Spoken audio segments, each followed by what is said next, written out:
Hi there, welcome to this review of my Bosch PBD40 bench drill. Now I've had this for a couple of months and I've used it quite a lot, so I thought it was about time I did a review and let people know what I think about it.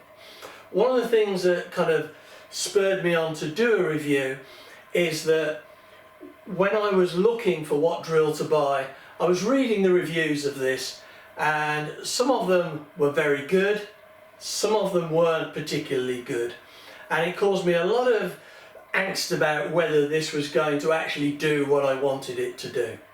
So anyway, let's have a look at the features this drill's got, and then I'll tell you what I think. Well, the first impressions of this machine is it's well built, it's sturdy, it feels good to use, it has a good feel about it. We've got this nicely machined aluminium base plate, and we've got a clamp here which we can use just to clamp the work down. It's not something I particularly use, I usually have it round the back out the way, but on the occasions I've used it, it's been really useful.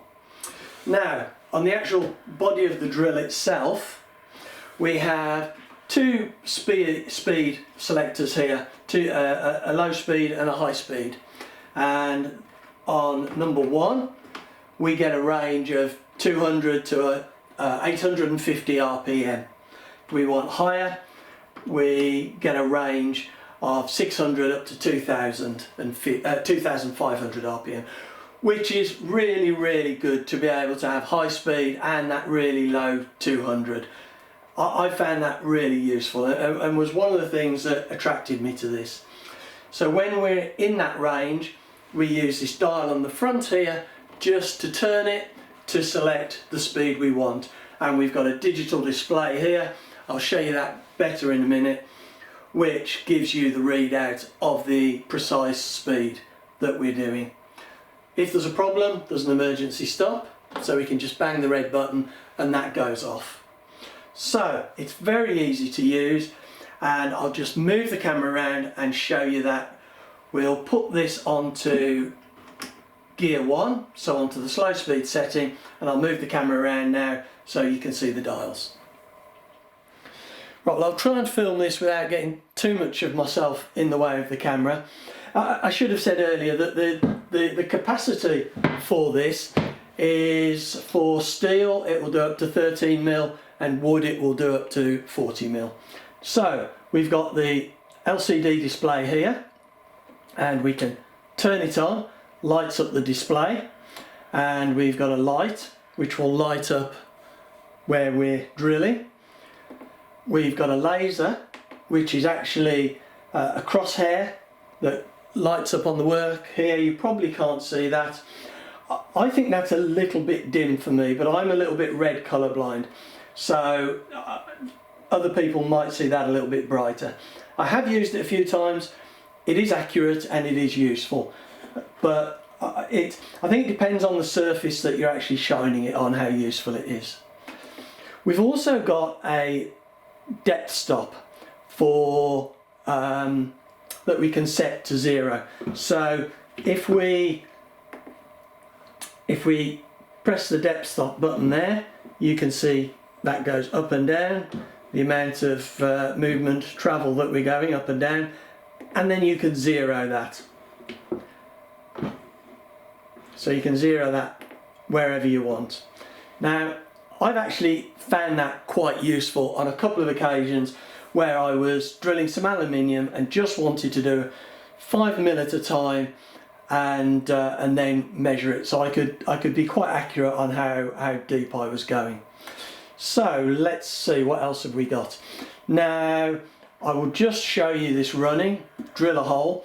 Now I've seen people talking about how noisy these are, and I've seen people operating them on reviews with ear defenders on. To be honest, my vacuum cleaner is noisier than this. I don't think this is particularly noisy, so it's not something that is of concern to me. Now, so we turn on, the lights on there, there we go, and we can alter the speed from 850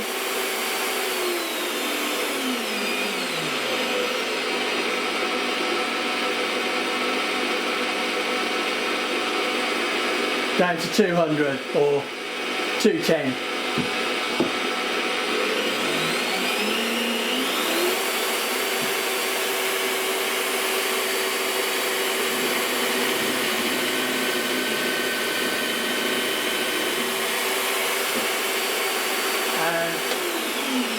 The emergency stop should we need it. Now if we have a look around this side of the drill, we can see we've got a depth stop here, which is a mechanical depth stop which we can set. I don't use that particularly. I've used it a couple of times, but it's not something I use very often. And then we've got a lever here, so we can just wind that out and this will roll up to give us much more either travel or space to get our work under it.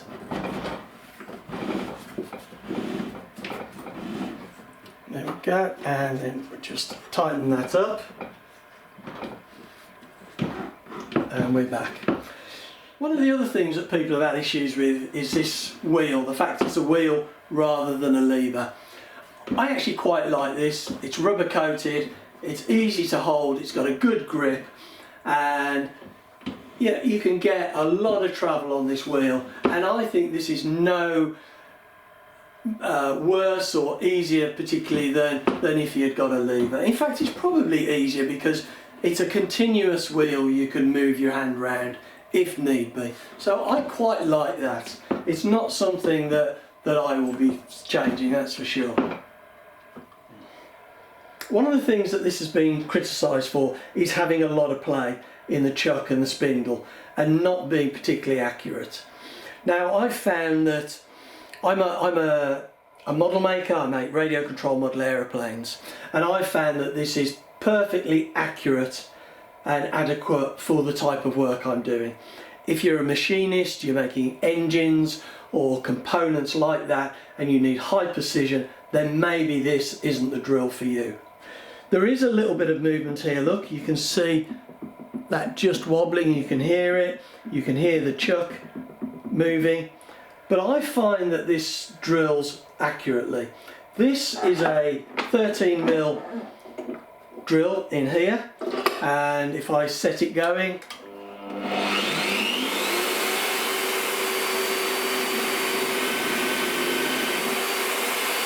that is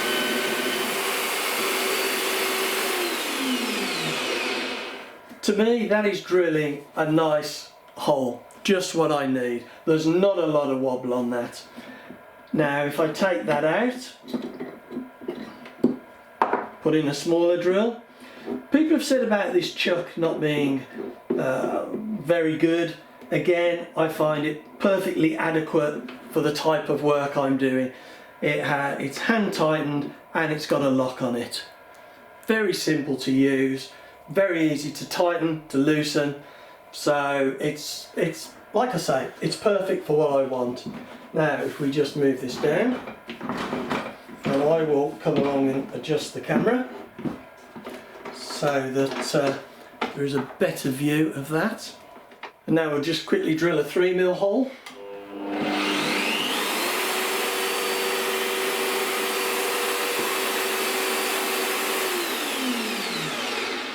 I don't want to drill it too deep. I don't want to damage my my lovely bed here. So, I mean, that's drilled a perfectly good hole, absolutely precise enough for what I'm doing, for my model making. Like I say, high precision, maybe if you're doing some kind of engineering, component making, it's not. But the precision is enough for me. Well, as you can probably guess from what I've said, I really like this bench drill. It's sturdy, it feels solid to use, it's compact, so it doesn't take up a huge amount of space in what is already a fairly compact workshop, and yet it's got this very flexible speed control where you can go from 200 RPM right the way up to 2,500 RPM without much effort very quickly. We have the LCD display on the front, which is very clear, and so you can see the speed, and you've also got the depth gauge. You've got the light to illuminate it. I mean, I don't know what more you could ask for really, And like I say, the precision for what I do for my model making is perfect. And if there is a little bit of movement in the chuck and the spindle, but as far as I'm aware, that doesn't translate to inaccuracies in drilling. It actually drills nice and central and hits the spot that you want it to hit. So that isn't an issue with me and never has been. As far as the noise, my workshop vacuum on the floor down here is noisier than this drill. It's not something you need ear protection for. It's just fine. It's not a problem.